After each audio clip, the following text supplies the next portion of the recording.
En nombre del Padre, del Hijo y del Espíritu Santo. Amén. Por María, y por María y por las benditas almas del purgatorio. 1 de noviembre, la fiesta de todos los santos, una fiesta gloriosísima, una fiesta de precepto. Los católicos nos vamos olvidando de cuáles son las fiestas de precepto. Obliga la asistencia a misa igual que un domingo, en misa de guarda, misa de precepto, salvo que uno tenga algo de fuerza mayor, pero al igual que un domingo, cuando alguien tiene algo de fuerza mayor que le impide ir a misa, está obligado a santificar el día. Eso siempre se debe hacer porque se puede hacer desde su casa, pero el que pueda, salvo las obligaciones modernas que han quitado estos feriados, y a veces hay obligaciones de trabajo, pero el que puede ir a misa está obligado a ir a misa en este tipo de fiestas como un domingo, fiesta de guarda. Un primer punto que les quería transmitir siempre, o más de una vez por lo menos nos tratamos de basar en la liturgia, todo lo que envuelve esta fiesta. Esta fiesta es una prolongación, o mejor dicho, una manifestación gloriosa de lo que es Cristo Rey. ¿Por qué? Porque ensalza a mano poder en sus textos litúrgicos el triunfo de Cristo Rey. Cristo Rey con sus santos, Cristo Rey con sus santos. Y en ese orden, en este primer punto que les queremos transmitir en las antífonas que se utilizan para esta fiesta, en una de ellas hace alusión a todas las naciones y tiene un trasfondo de lo que será el reino de Dios, nuestro Señor Jesucristo y sus santos. Aquí dice: Señor, nos has redimido, Domine Deus, Señor Dios, Cristo nos has recibido, Cristo es Dios. Nunca olviden de defender esa verdad, será de vida o de muerte cuando esté el anticristo. Señor Dios, tú nos has redimido, en tu sangre, y de toda tribu, y lengua, y pueblo, y nación, nos has hecho un reino para nuestro Dios. El reino de Dios y los santos son los, si me puedo expresar así, los ciudadanos ilustres del reino de Dios. Todo pueblo, y tribu, y lengua, y nación. El reino de Dios. Y si podemos y queremos aplicar este primer texto litúrgico a nuestras naciones, las naciones no judías, lo que más de una vez les hemos enseñado, la gentilidad, las gentes, los gentiles, que esa fue la traducción que quedó acuñada para el español de gens gentis en latín, diferenciándolo de las naciones judías, nuestros pueblos no judíos. Si esta primera antífona se aplica para nuestras naciones no judías, en esa sumisión que algún día llegará con la parucía a Dios nuestro Señor. La número 5, esa era la antífona número 3 de laudes y de vísperas. La número 5 hace alusión a la conversión de los judíos, que ya no se ha dado, porque dice así: Hymnis omnibus sanctis eius, himno para todos sus santos. Y ahora sigue lo de los judíos. Filis Israel, populo a propinquanti sibi. A los hijos de Israel, un pueblo que se acerca a él.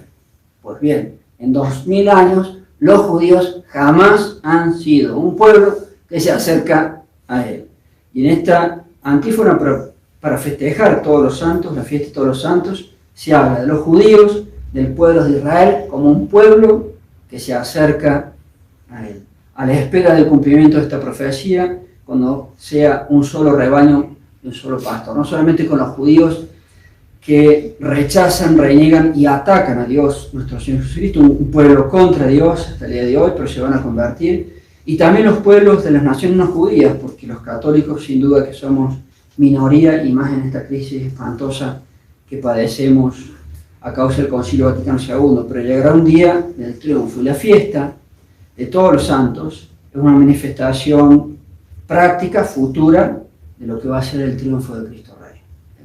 Esta fiesta está muy unida a la de este último domingo, cuya procesión yo no estaba, se ve por las filmaciones, sale muy hermosa. Es una fiesta muy unida a Cristo Rey. Y como soñar no cuesta nada, en un segundo punto, ¿cómo sería, no existe hoy en día, pero insisto, soñar no cuesta nada, cómo sería una patria realmente para Dios? Lo que en dos momentos de la historia se dio en la cristiandad europea, ya lo enseñamos, en la cristiandad española. España hizo aquí una cristiandad en la cual puso a Dios, nuestro Señor Jesucristo, en la cual puso la Santísima Trinidad en el medio de la vida civil, y todo el resto se organizaba según Dios y según su catolicismo. ¿Cómo se haría una patria así? Se murieron esas patrias, y ahora estamos en los finales, con naciones apóstatas, sin duda en la apostasía que predijo San Pablo. Pero como soñar no cuesta nada, imaginemos. Primero que nada, como las antiguas leyes españolas, si alguna vez alguien estudia derecho y le gusta un poquito historia del derecho, en las antiguas leyes españolas, casi siempre el primer artículo era un elogio enorme para la Santísima Trinidad. ¿Qué ley moderna tiene eso? Ninguna. Ninguna. Los antiguos monumentos jurídicos de las leyes españolas tenían en su primer artículo un elogio enorme para la Santísima Trinidad. Así tiene que ser una patria. Sigamos soñando. ¿Qué tendría que establecer para la nación en cuestión de cultos? La religión oficial del país es la católica, apostólica y romana. Se murió. Y los últimos países que se encargaron de liquidar eso, porque a duras penas habían sobrevivido esas disposiciones en sus leyes magnas, fue Colombia, que lo hizo en la década de los 90, fue Irlanda, si no recuerdo, fue España y fue Italia. Y hoy en día, podemos decir, no existe ninguna nación del mundo que tenga eso. Sigamos soñando. El presidente de un país solamente podía ser católico, evidentemente. Los grandes reyes de Europa eran santos, algunos de ellos, San Fernando, y tenían que gobernar a súbditos que a veces no eran católicos. Buscaban cómo hacerle bien, buscaban sin duda su conversión. Un gobernante católico a veces tiene en su territorio personas que no son católicas, pero el gobernante debe ser católico, porque debe llevar a todo el país hacia Dios. Y nuestras antiguas leyes, o por lo menos en mi país, a pesar del liberalismo, y a pesar de la masonería, y a pesar de las revoluciones de 1810, creo que Colombia era igual, ustedes me corregirán, a pesar de todo ese movimiento revolucionario que nace en la Revolución Francesa, sigue con Napoleón y sus destrozos que hizo y todo el difundir los principios corruptores de la Revolución Francesa. A pesar de eso, después de la Revolución de 1810, en mi país, para poder ser presidente, había que pertenecer a la religión católica, apostólica y romana, y si no, no podía ser presidente. Increíble las cosas que había antes. Y se murió, porque después llegó alguien llamado Menem, y también en la década de los 90, no recuerdo bien, por supuesto quitó eso. Ahora cualquier persona de cualquier religión puede ser presidente. Pero miren cómo son las cosas, porque ya en plena época revolucionaria, después de las revoluciones de 1810, en plena época de influencia de la masonería, de la Revolución Francesa, del liberalismo, todos esos principios malos y dañinos, a pesar de eso, iban quedando cosas. Por supuesto no queda nada. ¿Cómo tendría que ser la legislación con la familia? Imagínense, una patria para Dios. Jamás el divorcio. Jamás de los jamases el divorcio. Y todos nuestros países tienen el divorcio. Acá en Colombia siempre lo decimos, les encanta usar eufemismos. Cesación de los efectos civiles. Y suena menos feo. En mi país por lo menos somos más directos. Divorcio, punto. Y la metió alguien que fue premiado por la masonería por meter el aborto en mi país, Alfonsín, en los 80. Sigamos soñando, no cuesta nada. Jamás se podría permitir el divorcio, jamás se podría permitir el aborto, jamás se fomentaría la homosexualidad, la anticoncepción, jamás se fomentaría la corrupción de niños, adolescentes y adultos con toda esa falsa educación sexual y corruptora que se da por todos lados. Hoy más que nunca fomentando lo antinatural, el lesbianismo, la homosexualidad, a límites ya insoportables. Jamás podría tener una nación la eutanasia. Jamás, jamás, jamás. Cuántas cosas que se podrían hacer si las patrias fueran para Dios. En dos momentos históricos se logró la cristiandad de Europa y la cristiandad de Hispanoamérica, fruto y gloria de España, y nosotros somos sus hijos. Pero eso está muerto, eso está absolutamente muerto. Sigamos soñando un poquito más, me vienen a la mente otros conceptos para transmitirles.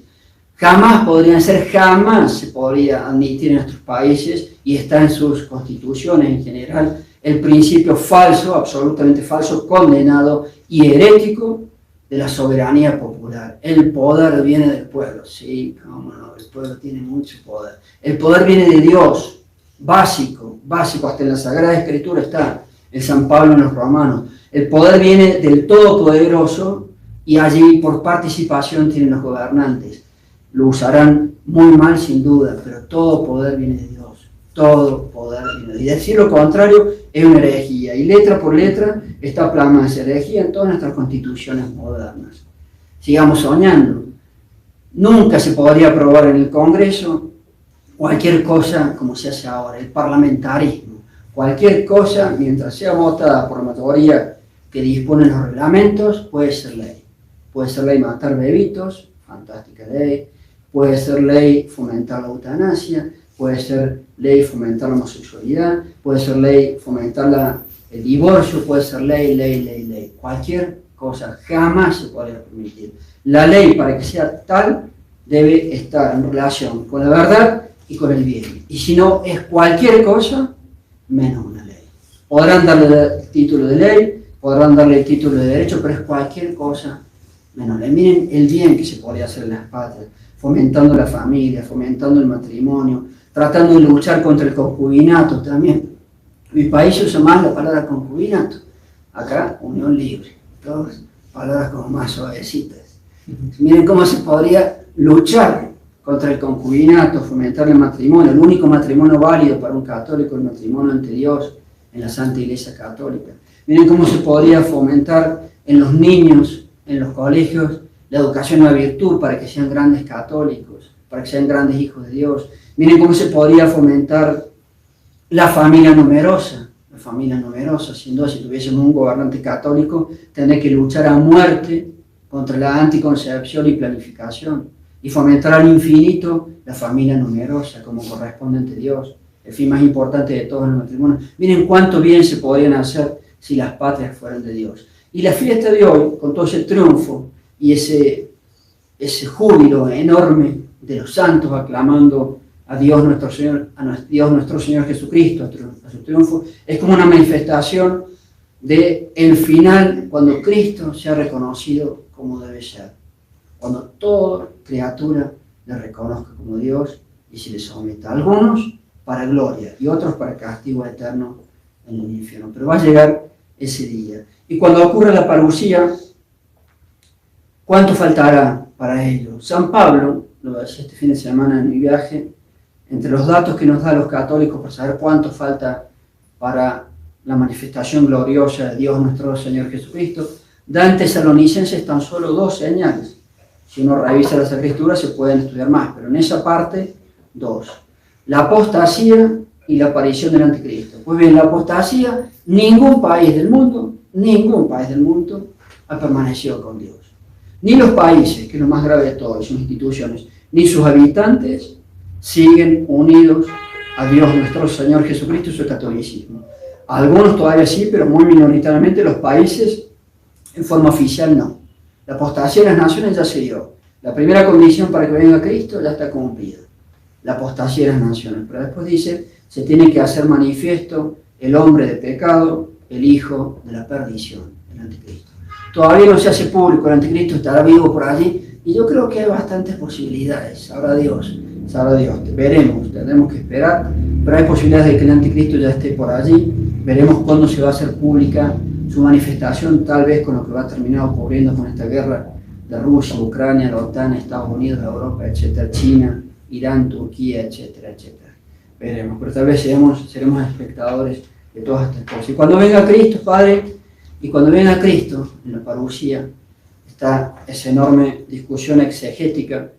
Algunos dicen que allí sería ya el traspaso y el final de este orden como lo conocemos, seguro, pero en la profecía del capítulo 19 y 20 del Apocalipsis está el reino de Cristo con sus santos. Otros dicen, siguiendo a San Agustín, que es un grandísimo santo, no, eso es una alegoría, no se va a cumplir. A los que siguen a San Agustín piensan que es una alegoría. Yo personalmente pienso que es una profecía con todos los santos de los primeros siglos y con grandes santos. San Ambrosio, si mal no recuerdo, que es quien lo bautiza al mismo San Agustín. Veremos, ahí está la enorme discusión si cuando venga Cristo se da el reino de Cristo con sus santos por 1000 años o es el punto final para la eternidad. Volvemos a repetir, en esa venida de Cristo están las dos escuelas basadas en la pura letra de finales del capítulo 19 y de todo el 20 del Apocalipsis. Unos creen que eso es una pura figura o alegoría, otros creen que es una profecía. Personalmente, siguiendo todos esos santos del primer siglo, yo creo que es una profecía. ¿Y quién tiene razón, Padre? Y tenemos que esperar a que venga Cristo y ver qué ocurre después. Mientras tanto, anhelando esa venida, porque de una u otra manera, sin duda que será el triunfo. Y esta fiesta de todos los santos hace alusión al triunfo definitivo y total de Dios, nuestro Señor Jesucristo. Ave María, purísima. En nombre del Padre, del Hijo y del Espíritu Santo.